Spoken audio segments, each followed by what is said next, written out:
Hello, great people. Welcome back to our channel. We're so excited to have you again.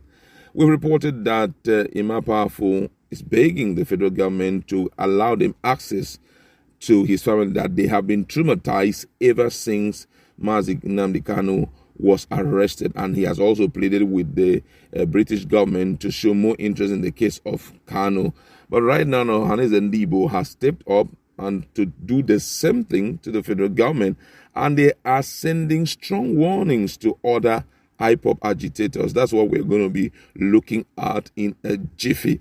At the same time, BNL has opened up that there is a plan of a protest, on that 26th of July, but they have stated their position in respect to that protest, which they say they were told about it, that they will be involved, but they've not, been dragged into it, but they have given their position in respect to it. We are going to give you details of this news in a jiffy. But before we do that, if you've not subscribed, kindly hit on the red subscribe button and also the bell icon so that you can get notification anytime we publish our videos. Ohanaeze Ndigbo worldwide has pleaded with President Muhammadu Buhari to grant detained IPOB leader Mazi Nnamdi Kanu access to health facilities and services through a doctor of his choice.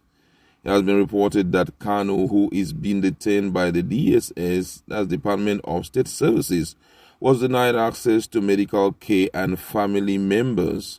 Reacting, the group, in a statement released on Sunday by its Secretary General Mazi Okechukwu Izuzoro, urged the federal government to grant the Biafran leader access to medical facilities, stating that denying him his civil rights will attract empathy from the international community and may spur chaos in the country.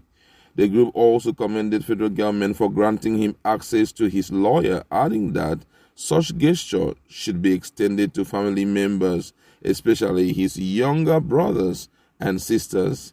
It also stated that Kanu's fundamental human rights should be respected before his trial resumed, to assure the public that nothing will happen to him while in incarceration. Ndigbo has remained calm and peaceful over the rearrest of Nnamdi Kanu. We extol Igbo youths that obey our early instruction to shun any form of protest and procession, but urge those that were misled and regretted going into armed struggle to surrender immediately and be free. We are ready to help any Igbo youth in the wrong niche of agitation to surrender willfully and be apologetic to beg Southeast governors. It will motivate Ohanaeze Ndigbo to implore federal government and Southeast governors to grant repentant agitators amnesty and state clemency. This is the finest hour for those remorseful IPOB members to surrender, the statement says. Meanwhile, the Biafra Nations League, BNL, has said it would not join in the proposed protest at the Federal High Court in demand for the release of Nnamdi Kanu, leader of indigenous people of Biafra IPOB. The group said the IPOB has not reached out to it on their next line of action. Head of operation of BNL, Henry Ede, disclosed this in a statement in Ikot-Egbe, Akwa Ibom State on Sunday. There are speculation that members of various secessionist groups will protest on July 26 at the Abuja High Court to demand the release of Nnamdi Kanu. According to him, he said, I saw some channels mention that we will be part of the protest. I am not aware, as the head of operations, any action my group wants to take. I am the person that will handle it. For now, my group have not disclosed to me that we will be partaking in protests anywhere. The IPOB leadership has not reached out to us on that, so we can't be faster than them. The group said it will condemn any action the IPOB takes in. The group said it wouldn't condemn any action the IPOB take in ensuring that Kanu was free, while it also advised IPOB to look beyond the protests. The federal government had recently threatened to go after IPOB collaborators, including other separatist groups such as BNL, and the group said it would not be deterred by the threat. Wow, this is quite serious, I tell you. But then let's look at what Ohanaeze Ndigbo have to tell the federal government. I believe that federal government will have to honor this, because it's a way of sending signals out about the fairness and justice that democracy really represents. You understand? There had been outcry from the family.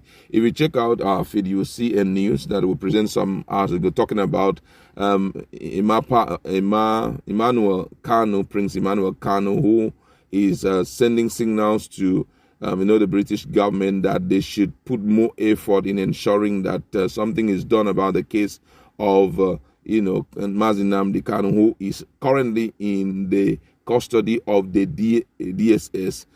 He's been calling also for the federal government to show understanding in the area of allowing the family members, to at least see Mazi Nnamdi Kanu and some other, stuff. But then Ohanaeze Ndigbo, being a body representing the Ndigbos worldwide, have stepped out. We are hopeful that the federal government will give in to it. And also, in another news which we have already looked into, the issue of protests during the July 26th. For me, I personally feel that the people of Southeast have lost so many lives thus far. You understand? So many lives has been lost. So one must be very careful at a tempting moment like this not to take actions that may generate more trouble, especially if not only for Kanu, but for other persons. Because right now, we could still remember, if you have a glimpse of the video that was shared before now, how he was taken out of court. It clearly shows that they are not ready for any interruption. Even the media didn't have an opportunity of interviewing him. You understand? Just to show you that this case surpasses just, normal consideration. And I know that on that particular day, that July 26th, the security that will be there will be so big, and any act traceable to protest, any act that will result in protest may attract something that may not be friendly enough.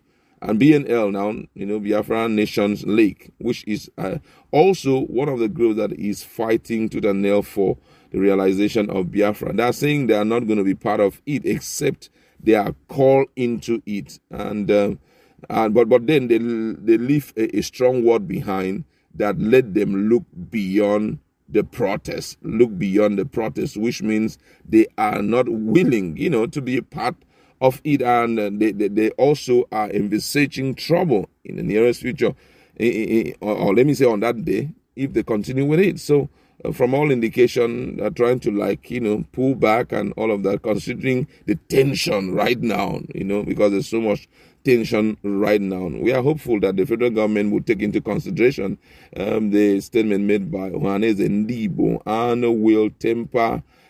will allow Mazi Nnamdi Kanu to enjoy his fundamental human rights until when the court will pass a verdict on him, before he can now be treated as maybe a free man, possibly as a criminal. I'd like to leave it there. Go to our comment section. Let's interact. What's your position on what Ohanaeze Ndigbo have to say, especially looking at the area where they talked about those who are part of the struggle to lay down their arms so that they can enjoy clemency from the state government, and also what BNL